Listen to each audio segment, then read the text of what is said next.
तो हेलो।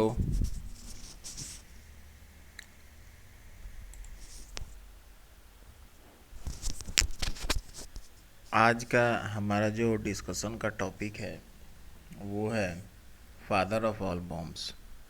जैसा कि हम सब जानते हैं कि अभी रूस और यूक्रेन के बीच में युद्ध चल रहा है। और अभी 2-3 दिन पहले जो है वो ऐसी खबरें आई थी कि रूस और यूक्रेन के बीच में जो युद्ध है, तो इसमें रूस ने फादर ऑफ ऑल बॉम्ब्स यानी कि FOAB को यूक्रेन के ऊपर ड्रॉप किया था। और इसमें ऐसा भी कहा जा रहा है कि इस बॉम्ब को ड्रॉप करने के लिए रूस के ऊपर जो है वो क्रिमिनल चार्जेज, मतलब कि वार क्रिमिनल के जो चार्जेज होते हैं वो भी लगाए जा सकते हैं। तो आखिर ये बॉम्ब इतनी चर्चा में क्यों आया, इसके पीछे की क्या कहानी है, या फिर ऐसी क्या बात है जो कि इस बॉम्ब को इतना घातक और इतना आर्मी के टर्म्स में स्पेशल बनाती है, वो देखना ज़रूरी है। तो ये फादर ऑफ ऑल बॉम्ब्स जो होता है, इसको शॉर्ट फॉर्म में FOAB कहा जाता है। सबसे पहले तो यहाँ पर हम लोगों को ये जो एक बॉम्ब ब्लास्ट का सीन दिखाई दे रहा है, इसको देखना ज़रूरी है। इस सीन के अंदर एक खासियत है कि जो जैसा कि फ़ोटो में देखने से लग रहा है, तो बॉम्ब जो है वो कहीं इस जगह पे ड्रॉप किया गया होगा। और लेकिन ये जो साइड में दिखाई दे रहा है, ये देखने से ऐसा लग रहा है कि जो गैसेस हैं वो जल रहे हैं। और ये गैसेस के जलने की ही जो टेंडेंसी है इस बॉम्ब को सबसे ज़्यादा ख़तरनाक बनाती है। लेकिन कैसे? और इसके साथ ही साथ एक ये भी बात देखना होगा कि फादर ऑफ ऑल बॉम्ब्स जो कि रूस के द्वारा बनाया गया है, और मदर ऑफ ऑल बॉम्ब्स जो कि USA के द्वारा बनाया गया है, इन दोनों के बीच में ज़्यादा स्ट्रॉन्ग कौन है?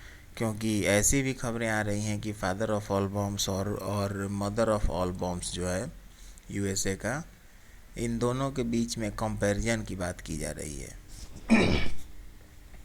तो देखते हैं। तो सबसे पहली बात जो FOAB के बारे में सामने आती है वो ये है कि ये एक नॉन न्यूक्लियर वेपन है। अब नॉन न्यूक्लियर वेपन तो है, लेकिन एक ये भी बात है कि इस बॉम्ब को जनरली वहाँ पर यूज़ किया जाता है जहाँ कि आप न्यूक्लियर टाइप के लेकिन छोटे धमाके करने चाहते हों। मतलब कि आप चाहते हैं कि उसी इंटेंसिटी का हो लेकिन छोटा हो, 300 400 500 मीटर तक के रेंज में हो। तो वहाँ पर इस टाइप का जो ये बॉम्ब होता है उसको यूज़ करते हैं। इसको एक थर्मोबैरिक बॉम्ब कहा जाता है।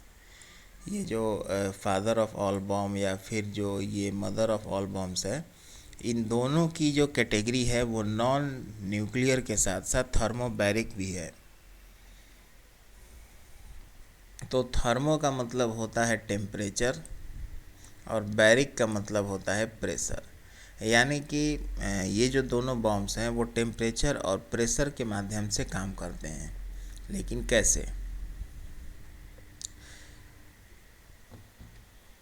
अब इसको समझने के लिए जो पहला पॉइंट है वो ये है कि ये एक एग्ज़ाम्पल के तौर पर ही बस इमेज है। कोई ऐसा नहीं है कि जब वो FOAB ड्रॉप किया जा रहा था तो मतलब किसी ने फ़ोटो ले लिया, ऐसा नहीं है।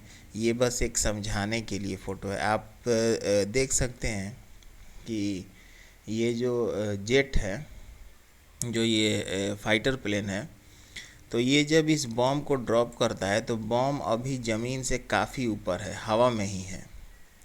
तो ये जो FOAB और MOAB है, इसकी सबसे बड़ी खासियत ये है कि ये ज़मीन पर गिरने से पहले ही फट जाते हैं।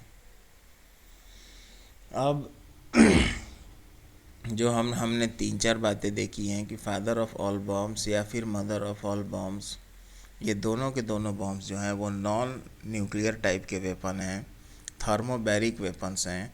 और साथ ही साथ ये मिड एयर में ही ड्रॉप मिड एयर में ही डेटोनेट हो जाते हैं। मतलब कि फट जाते हैं। अब ये जो हमने फ़ोटो देखा था इसके बारे में देखते हैं। तो इस बॉम्ब की खासियत क्या होती है कि ये बॉम्ब, इस बॉम्ब के अंदर ये ट्राई नाइट्रोटोलुइन होता है, और ये ट्राई नाइट्रोटोलुइन क्या करता है कि आसपास का जितना भी ऑक्सीजन है उसको ये एब्जॉर्ब कर लेता है, और एब्जॉर्ब करके और ये ऑक्सीजन को जलाता है। मतलब कि एटमॉस्फेयर का जो ऑक्सीजन है ये उसको जलाता है, और इसी ऑक्सीजन के जलने के वजह से इस तरह का जो आप बॉल ऑफ फायर देख रहे हैं वो क्रिएट होता है।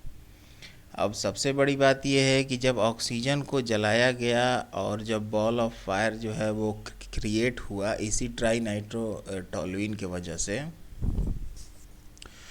तो वहाँ का सारा ऑक्सीजन जल गया जहाँ की बॉम्ब को ड्रॉप किया गया। इसका जो रेंज है वो 300 या 500 मीटर तक भी बताया जाता है। 300 से 500 मीटर तक इसका रेंज बताया जाता है, ठीक है, मीटर। तो अब ये जो बॉम्ब होता है ये चूँकि सारे के सारे ऑक्सीजन को जला देता है, तो आपको मालूम है कि अगर किसी भी जगह से गैसेस को हटा दिया जाए, एयर को हटा दिया जाए, तो वहाँ एक वैक्यूम का माहौल क्रिएट हो जाएगा। मतलब माहौल क्या, वैक्यूम ही क्रिएट हो जाएगा।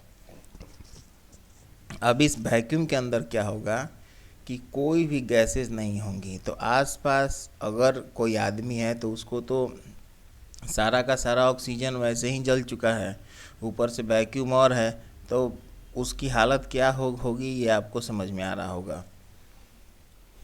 अब इसकी जो ऑक्सीजन एब्जॉर्ब करने की और ऑक्सीजन को जलाने की जो टेंडेंसी है वो इसको सबसे घातक बनाती है। क्यों बनाती है?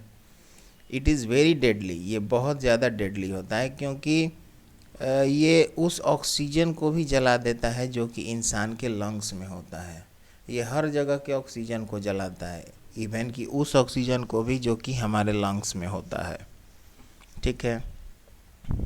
अब जो कंपैरिजन की बात की गई है कि रूस और यूएसए का जो बॉम्ब है, फादर ऑफ ऑल बॉम्ब्स और मदर ऑफ ऑल बॉम्ब्स, इनका कंपैरिजन किया जाए तो सबसे पहला कंपैरिजन तो है इनका नाम, कि father of all bombs FOAB और mother of all bombs MOAB USA।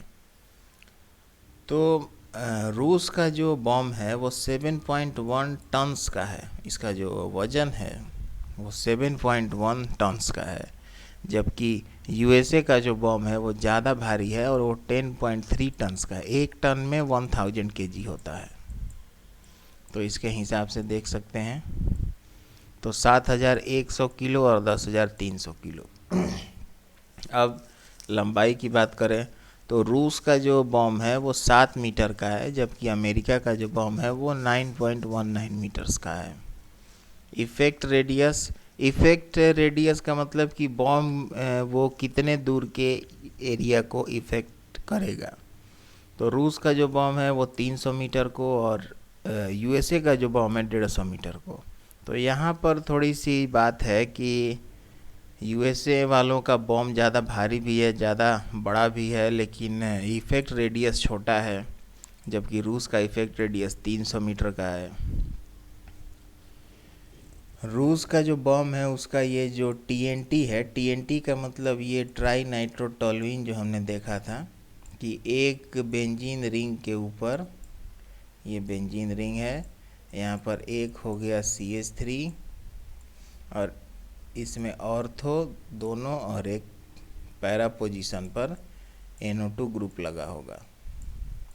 तो ये जो कंपाउंड है इसका इक्विवेलेंट निकाला जाता है, क्योंकि ये एक बहुत ही एक्सप्लोसिव कंपाउंड होता है, ट्राई नाइट्रोटोलुइन TNT।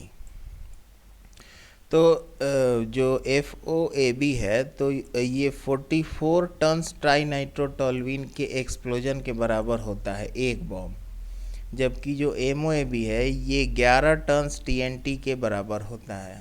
TNT के बराबर होने का मतलब कि उतना एक्सप्लोजन का इसका लेवल होता है। तो ये है FOAB वर्सेस MOAB का पूरा डिटेल। इसमें जो नोटेबल बातें हैं वो ये दो बातें हैं। सबसे पहली बात ये है कि जो एफ है वो ऑक्सीजन को जलाता है और ब्लास्ट ऑफ फायर को क्रिएट करता है। ऑक्सीजन के हटने के बाद ये चूँकि वैक्यूम क्रिएट करता है तो इसको वैक्यूम बॉम्ब भी कहा जाता है कि ये एक वैक्यूम बॉम्ब है। वैक्यूम बॉम्ब है, साथ साथ ये हमारे बॉडी के अंदर का जो ऑक्सीजन है ये उसको भी जलाने की कैपेसिटी रखता है। तो ये इसको बहुत ज़्यादा खतरनाक बनाता है। ये है इसका main component TNT, try nitrotoluene, जो कि ऑक्सीजन को जलाने में हेल्प करता है और ये खुद भी काफ़ी एक्सप्लोसिव नेचर का होता है। इस तरह का सीन होता है जब ये बॉम्ब एक्सप्लोड करता है। तो यही था फादर ऑफ ऑल बॉम्ब्स और इसका वर्किंग किस टाइप से होता है और ये मदर ऑफ ऑल बॉम्ब्स के कंपैरिजन में कितना ज़्यादा घातक है वो हमने देखा। Thank you.